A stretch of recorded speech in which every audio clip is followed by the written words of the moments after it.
Hello বন্ধুরা, আনন্দ পাঠের পক্ষ থেকে সকলকে স্বাগত। আমার আগের ভিডিওতে দ্বাদশ শ্রেণীর বাংলা পাঠ্যসূচির অন্তর্গত বাঙালির চিত্রকলার ইতিহাস বিষয়টি থেকে কয়েকটি গুরুত্বপূর্ণ রচনাধর্মী প্রশ্নোত্তর আলোচনা করেছিলাম। আজকে এই বিষয়টি থেকে কয়েকটি সংক্ষিপ্ত প্রশ্নোত্তর আলোচনা করব। প্রশ্নোত্তর পর্ব শুরু করার আগে প্রতিদিনের মতো বলে নিই, তোমরা যারা চ্যানেলটি সাবস্ক্রাইব করেছো তাদের ধন্যবাদ, যারা এখনো করনি তোমাদের যদি এই ধরনের আলোচনাগুলি ভালো লাগে এবং এরকম আলোচনা আরো বেশি করে পেতে চাও তাহলে অবশ্যই লাইক, শেয়ার ও সাবস্ক্রাইব করে পাশে থেকো। চলে আসছি আজকের প্রশ্নোত্তর পর্বে। আজকের প্রথম প্রশ্ন, কোন সময় থেকে বাংলাদেশে চিত্রকলা চর্চার প্রামাণ্য ইতিহাস পাওয়া যায়? পাল যুগ থেকে বাংলাদেশে প্রথম প্রামাণিকভাবে চিত্রকলা চর্চার ইতিহাস পাওয়া যায়। দ্বিতীয় প্রশ্ন, কোন সময় থেকে এদেশে চিত্রকলা চর্চা প্রাতিষ্ঠানিক রূপ পেয়েছিল? ঊনবিংশ শতাব্দীতে ইংরেজ শাসনকালে এদেশে সর্বপ্রথম চিত্রকলার চর্চা প্রাতিষ্ঠানিক রূপ পেয়েছিল। তৃতীয় প্রশ্ন, ঊনবিংশ শতাব্দীতে যে আর্ট স্কুলগুলি স্থাপিত হয়েছিল তাদের কয়েকটির নাম বলো। ঊনবিংশ শতাব্দীতে স্থাপিত আর্ট স্কুলগুলির মধ্যে উল্লেখযোগ্য ছিল society for the promotion of industrial art, the Calcutta school of industrial art, government school of art and craft, Indian society of oriental art, jubilee art academy প্রভৃতি।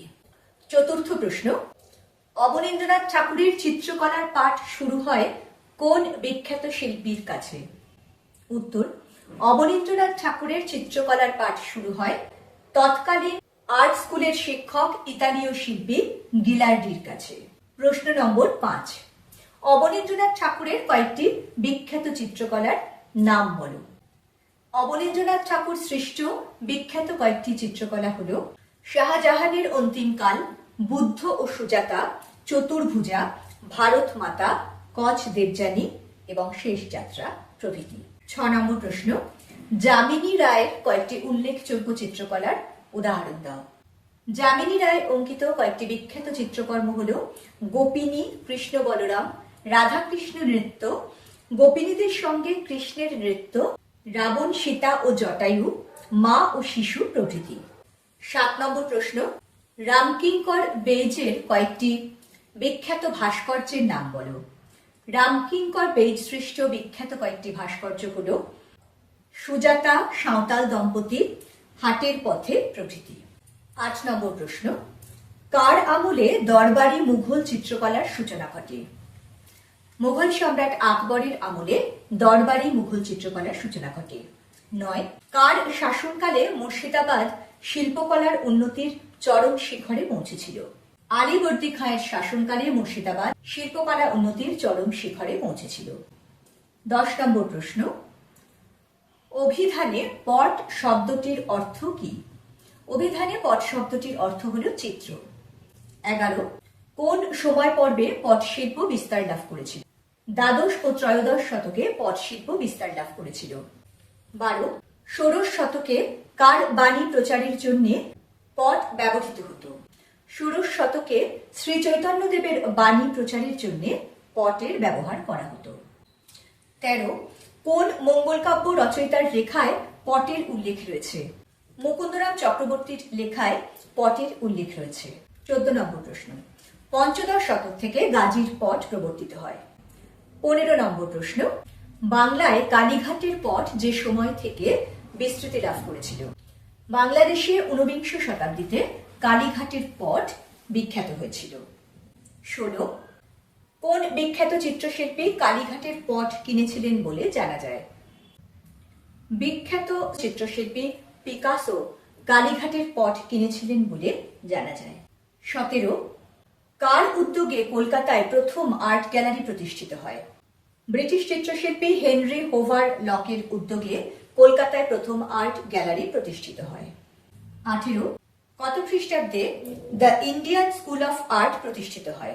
1893 খ্রিস্টাব্দে the Indian school of art প্রতিষ্ঠিত হয়। 18, Indian society of oriental art কে প্রতিষ্ঠা করেছিলেন? Indian society of oriental art প্রতিষ্ঠা করেছিলেন Abanindranath Tagore. 19, Indian society of oriental art কত খ্রিস্টাব্দে প্রতিষ্ঠিত হয়? Indian society of oriental art 1907 খ্রিস্টাব্দে প্রতিষ্ঠিত হয়। 20 নম্বর প্রশ্ন, রবীন্দ্রনাথের হাতে বিশ্বভারতীর সূচনা হয় কত খ্রিস্টাব্দে? বিশ্বভারতীর সূচনা হয় 1902 খ্রিস্টাব্দে। 21, কলা ভবন কবে স্থাপিত হয়েছিল? 1919 খ্রিস্টাব্দে কলা ভবন স্থাপিত হয়। 22, নব্যবঙ্গীয় চিত্ররীতির জনক কে ছিলেন? নব্যবঙ্গীয় চিত্ররীতির জনক ছিলেন অবনীন্দ্রনাথ ঠাকুর। 23, অবনীন্দ্রনাথ ঠাকুরের ভারতীয় চিত্ররীতিতে আঁকা প্রথম চিত্রাবলী কি ছিল? অবনীন্দ্রনাথ ঠাকুরের ভারতীয় রীতিতে আঁকা প্রথম চিত্রাবলী ছিল কৃষ্ণলীলা সংক্রান্ত। 24, শ্বেত অভিসারিকা কার আঁকা চিত্র? শ্বেত অভিসারিকা অবনীন্দ্রনাথ ঠাকুর সৃষ্ট একটি বিখ্যাত চিত্র। 25 নম্বর প্রশ্ন, 12 ইঙ্ক স্কেচেস নামক অ্যালবামটি কার আঁকা? 12 ইঙ্ক স্কেচেস নামক অ্যালবামটি গগনেন্দ্রনাথ ঠাকুরের আঁকা। 26, ভারতীয় চিত্রকলায় কার্টুনকে প্রতিষ্ঠিত করার কৃতিত্ব কার? ভারতীয় চিত্রকলায় কার্টুনকে প্রতিষ্ঠিত করার কৃতিত্ব গগনেন্দ্রনাথ ঠাকুরের। 27, কিউবিজমের সার্থক ব্যবহার কার হাত ধরে হয়েছিল?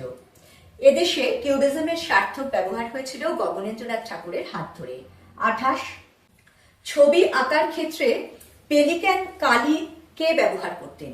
ছবি আঁকার ক্ষেত্রে পেলিক্যান কালি ব্যবহার করতেন রবীন্দ্রনাথ ঠাকুর। 29, সুনয়না দেবী অঙ্কিত একটি বিখ্যাত চিত্রের নাম বলো। সুনয়না দেবী অঙ্কিত বিখ্যাত চিত্রের নাম মা যশোদা।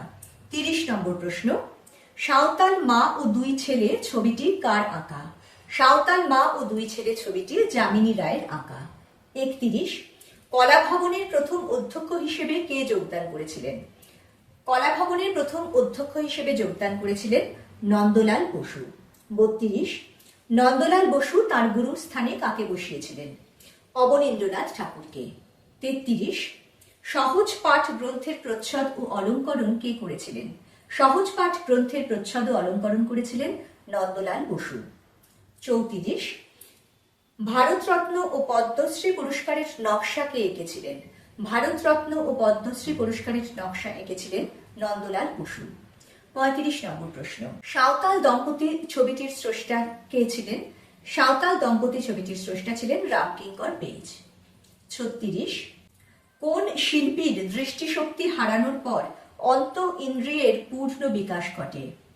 শিল্পী বিনোদ বিহারী মুখোপাধ্যায়ের দৃষ্টিশক্তি হারানোর পরে অন্ত ইন্দ্রিয়ের পূর্ণ বিকাশ ঘটেছিল বলে জানিয়েছিলেন। 37, মধ্যযুগের সন্তগণ ছবিটির স্রষ্টা কে? মধ্যযুগের সন্তগণ ছবিটির স্রষ্টা বিনোদ বিহারী মুখোপাধ্যায়। 38, জয়নুল আবেদিনকে কোন দেশ জাতীয় শিল্পীর মর্যাদা দেয়? জয়নুল আবেদিনকে বাংলাদেশ জাতীয় শিল্পীর মর্যাদা দেয়। 39, শ্রমজীবী মানুষের জীবন নিয়ে ছবি এঁকেছেন কোন শিল্পী? শ্রমজীবী মানুষের জীবন নিয়ে ছবি এঁকেছেন শিল্পী পরিতোষ সেন। 40 নম্বর প্রশ্ন, কলের বাঁশির মতো ভাস্কর্য কর্মটির স্রষ্টা কে? কলের বাঁশি নামক ভাস্কর্যটির স্রষ্টা হলেন বিখ্যাত শিল্পী ও ভাস্কর রামকিঙ্কর বেইজ।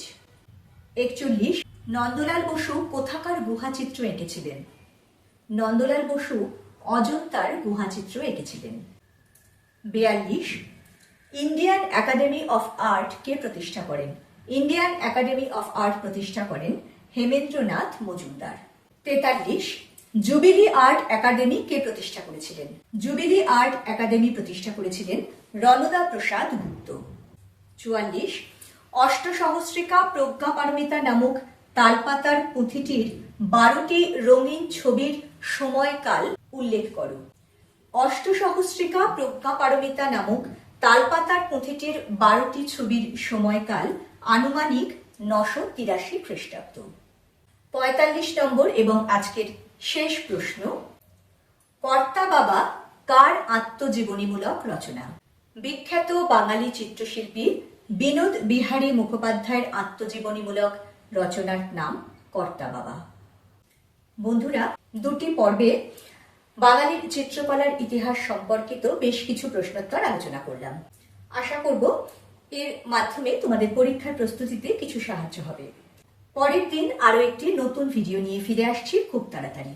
সঙ্গে সঙ্গে নোটিফিকেশন পেতে চাইলে সাবস্ক্রাইব করে বেল বাটনটি অন করতে ভুলো না। আজকের মতো টাটা, সবাই খুব ভালো থেকো।